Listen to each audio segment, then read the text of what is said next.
पुण्यार्जक हैं विद्या अरह गुरु भक्त परिवार श्रीमती सुंदर देवी, संजय, सुनीता, मनीष, प्रियंका, रोशन, नेहा, शुभम, शिल्पा, रूहानी, ईशानी, शिवांगी, ऋषिका, रुद्रांश, चांदुवार परिवार, गांधीधाम, कच्छ, गुजरात। श्री सुधीर कुमार जैन, सुनीला जैन, पुत्र पुत्रवधू गौरव अंजू जैन, पोता पोती आरव जैन, पिच्छी जैन, पुत्री दामाद प्रियंका अनुराग जैन, पुत्री दामाद गरिमा जैन, अमित जैन, खतौली, उत्तर प्रदेश। श्री नेमी चंद जी, मिलन कुमार जी, शर्मिला, अनूप, दिशा, साध्विक, निशा, अमेरिका, समस्त काला परिवार, डोर नकल, तेलंगाना।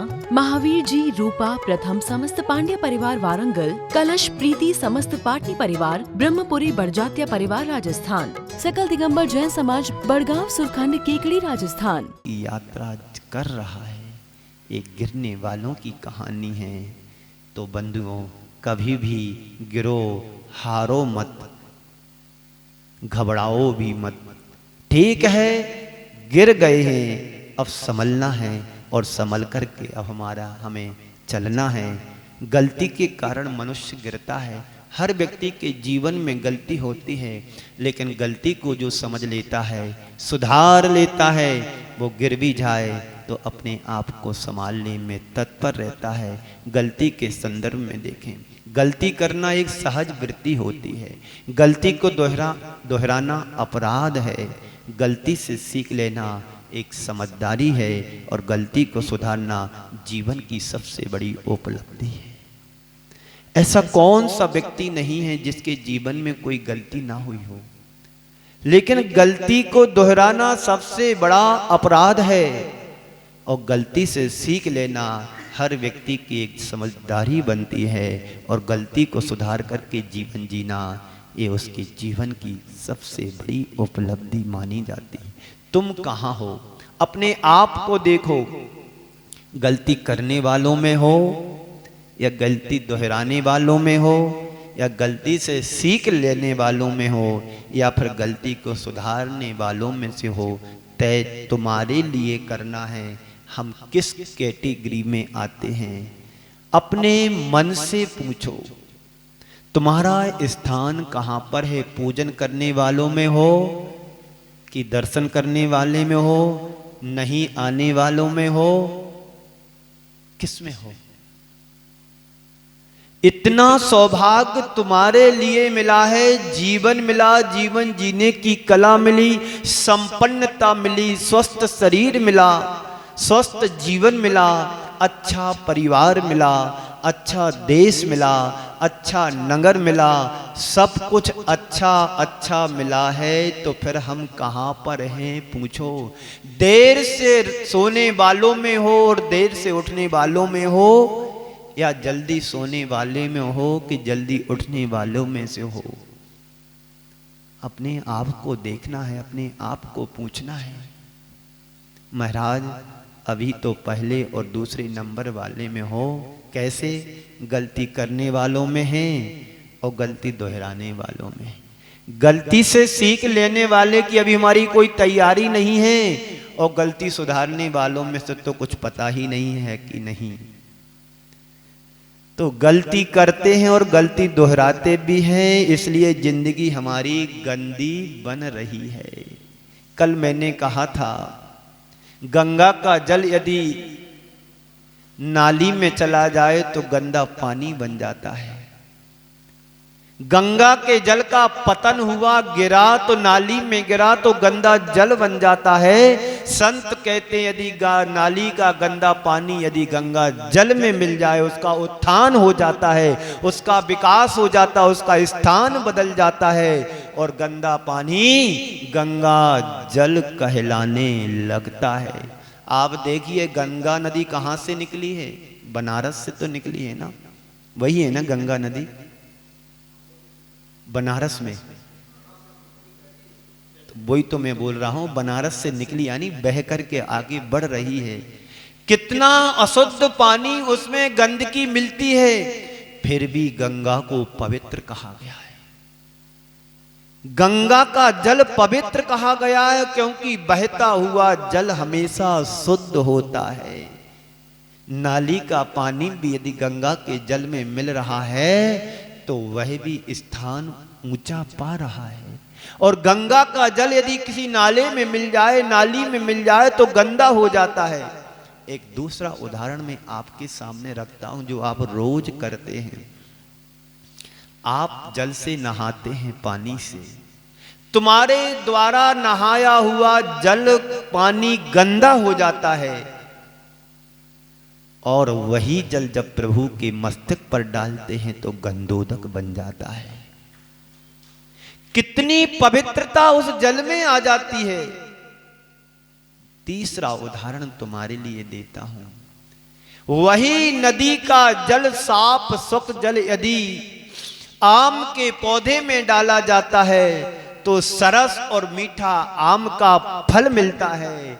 और उसी जल को यदि कोई बबूल या नीम के लिए सिंचित करता है तो कांटे और कड़वापन मिलता है।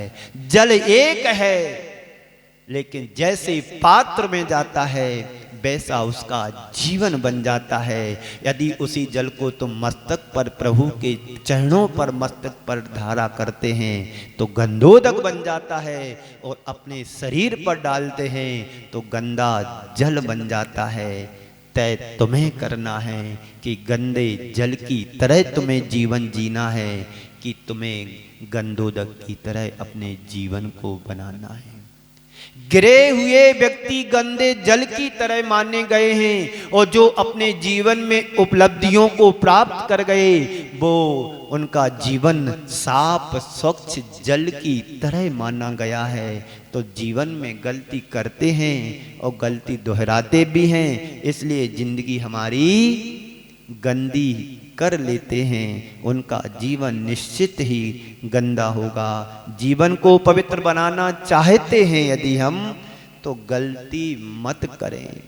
और गलती हो भी जाए, किसी से भी हो जाती है, अज्ञानता बस होती है, प्रमाद बस हो जाती है, भूल में हो जाती है या जान करके भी कर लेते हैं, उसके बाद दोहराओ तो मत। एक स्थान पर कई जगह लिखा होता है कि यहां कचरा ना डालें। क्या लिखा रहता है? कचरा ना डालें, यहां ना थूकें। व्यक्ति जानबूझ करके वहीं कचरा डालेगा, वहीं पर थूकेगा। तो गलती को सुधारने की कोशिश करो और पुरानी गलतियों से सीख लेने की कला सीखें। एक छोटा बच्चा जब तक उसे ज्ञान नहीं होता है, दीपक की लौ की तरह बार बार लपकता है। देखा होगा आपने घर में, जब बच्चों को, छोटे छोटे बच्चों को मंदिर में लाते हैं, आरती के समय बच्चे लौ के लिए पकड़ता है, दीपक को पकड़ता है। जब उसे चटका लग जाता है तो ताता हो जाती, तो उसके सामने भी नहीं आता है, फिर भागता है कि अब मुझे इसे नहीं पकड़ना। जब तक पकड़ता नहीं है तो उसे पकड़ने के लिए भागता है, और जब उससे उसको सीख मिल जाती है तो उससे बचने का प्रयास करता है। मना करने पर भी लपकता है, बार बार लपकता है। जैसे ही एक बार उसे चटका लग जाता है तो उसे समझ में आता है लौ को पकड़ने का क्या नतीजा निकलता है। दोबारा उसे कहो कि लो पकड़ो, मां कहती और पकड़ो, फिर दूर भागता है, दोबारा नहीं पकड़ता है। क्यों? उसने अपनी गलती से सीख ले ली है, अब दोबारा वह नहीं छुएगा। आचार्य कहते हैं कि बच्चा तो संभल जाता है, बड़े कब संभलेंगे। जब तक बच्चे छोटे रहते हैं, गलती से शिक्षा लेते हैं, समझ जाते हैं। जैसे जैसे बच्चों का कद बढ़ता है, उम्र बढ़ती है, वैसे वैसे गलतियों को नजरअंदाज कर देते हैं और दोहराना शुरू कर देते हैं। संत कहते हैं गलतियां होना बड़ी बात नहीं है, लेकिन गलतियों को दोहराना बुरी बात कही गई है। गलती किससे नहीं, जितने भी यहां बैठे सब गलती करके बैठे हैं। शास्त्रों में लिखा है दो ही मार्ग हैं, एक सन्यास का मार्ग, एक संसार का मार्ग। सन्यास का मार्ग धारण नहीं कर सकते हैं, सो संसार का मार्ग अपनाने के लिए आचार्यों ने आज्ञा दी है। फिर बाद में पछताते हैं कि अरे हमें पहले आप क्यों नहीं मिले। पहले मिले थे लेकिन गलती का एहसास नहीं था कि गलती क्या होती है, लेकिन जब मिले तब तक बहुत कुछ गलतियां कर बैठते हैं। उन गलतियों को सुधारने के लिए अब मुझे पुनः जन्म लेना पड़ेगा। आइंस्टीन हुए हमारे एक वैज्ञानिक। उससे किसी ने सवाल किया कि महोदय जी, आपने अपने जीवन में बहुत सारी खोजों को किया, बहुत सारी खोजें की, सारा जीवन आपका वैज्ञानिक तरीके से निकला, बहुत सारी खोजें तुम्हारे द्वारा की गई, आप अंतिम पड़ाव में हो। मैं आपसे एक सवाल करता हूं, आप अंतिम क्षणों में चल रहे हो,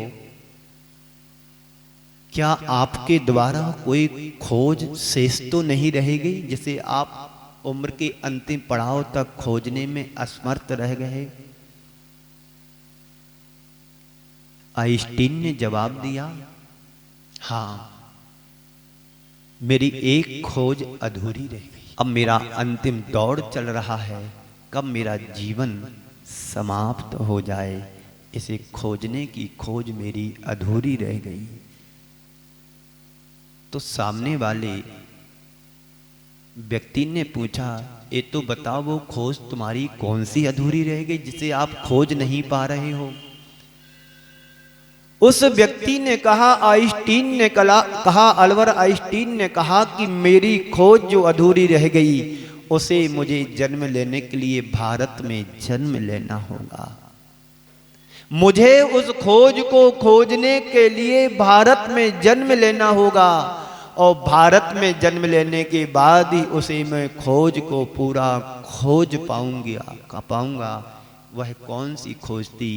तो अल्बर्ट आइंस्टीन ने कहा, जिस खोज के लिए मेरे से खोज करवाता रहा, उसे खोजने की खोज मेरी अधूरी रह गई। सारी जिंदगी मेरे से किसने खोज करवाई है, किसने मेरे से पीएचडी करवाई है, और किसने मेरे द्वारा अणु बम का निर्माण कराया है, उस खोजने वाले की खोज मेरी अधूरी रह गई है। इस खोज को खोजने के लिए मुझे पुनः भारत में जन्म लेना पड़ेगा। ये विचार था अल्बर्ट आइंस्टीन का। संत कहते हैं, जो अपने आप को खोज लेता है, अपनी आत्मा की पहचान कर लेता है, वही सच्चा आइंस्टीन बन पाता है।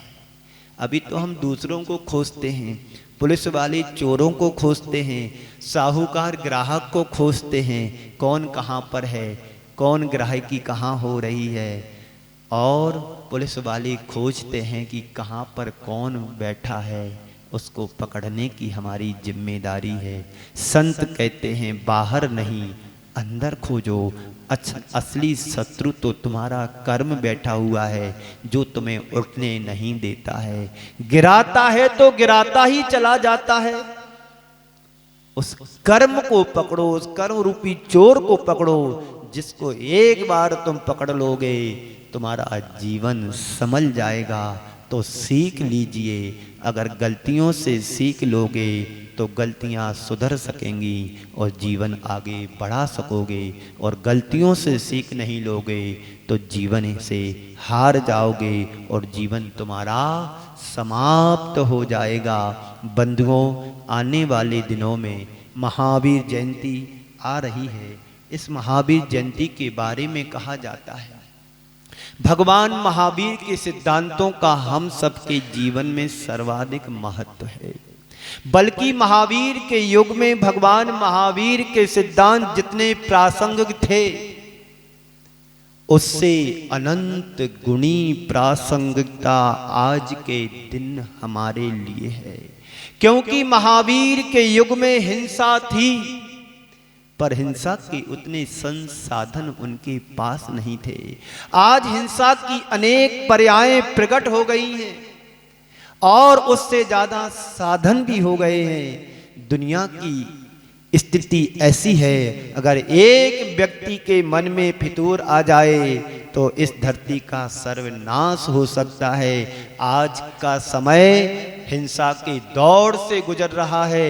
आप देख रहे हो, अमेरिका, इजराइल, ईरान, इराक और जितने भी सऊदी अरब हैं, सब में हिंसा का तांडव लहरा रहा है। अणु बम बन गए हैं। तो इससे बचने के लिए और समाज को बचाने के लिए भगवान महावीर और उनके सिद्धांतों की सर्वाधिक आवश्यकता है अहिंसा की। उस अहिंसा की भावना आगे बढ़ाने का एक ही मंत्र भगवान महावीर ने हम सबको दिया था, सब प्राणी को अपने समान देखो। उन्होंने कहा था, आया तो ला पयासु। जैसी मेरी आत्मा है वैसी अन्य प्राणियों की आत्मा है। जैसे मैं जीना चाहता हूँ वैसे अन्य प्राणी जीना चाहते हैं। जैसे मैं मरना नहीं चाहता हूँ वैसे ही संसार के अन्य प्राणी मरना नहीं चाहता है।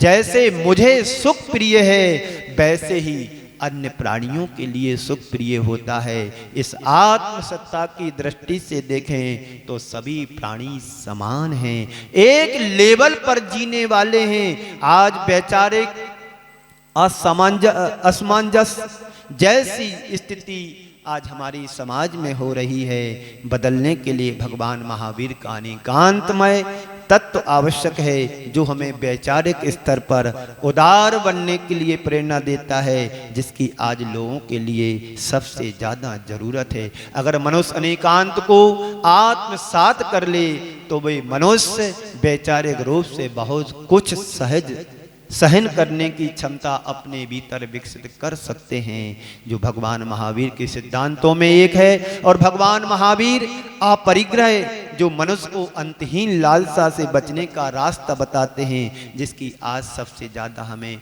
ज़रूरत है। क्योंकि बढ़ते हुए उपभोक्तावाद में मनुष्य की जिस तरह की लालसा बढ़ रही है, उसे कहीं ना कहीं की नहीं छोड़ रही है। इसे भगवान महावीर के आप परिग्रह के आदर्श को आत्मसात करके ही शांत किया जा सकता है। तो मैं सभी से यही कहूँगा, भगवान महावीर के जीवन और दर्शन को लोग पढ़ें और जीवन में उतारें, जीवन को आगे बढ़ा सकेंगे।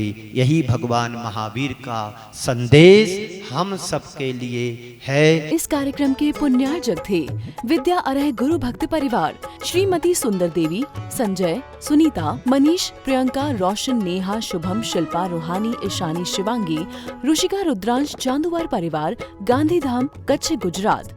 श्री सुधीर कुमार जैन, सुनीला जैन, पुत्र पुत्रवधू गौरव अंजू जैन, पोता पोती आरव जैन, पिच्छी जैन, पुत्री दामाद प्रियंका अनुराग जैन, पुत्री दामाद गरिमा जैन, अमित जैन, खतौली, उत्तर प्रदेश। श्री नेमी चंद जी, मिलन कुमार जी, शर्मिला, अनूप, दिशा, साध्विक, निशा, अमेरिका, समस्त काला परिवार, डोर नकल, तेलंगाना। महावीर जी, रूपा, प्रथम, समस्त पांड्या परिवार, वारंगल। कलश, प्रीति, समस्त पाटनी परिवार, ब्रह्मपुरी बड़जात्या परिवार, राजस्थान। सकल दिगंबर जैन समाज, बड़गांव, सुरखंड, केकड़ी, राजस्थान।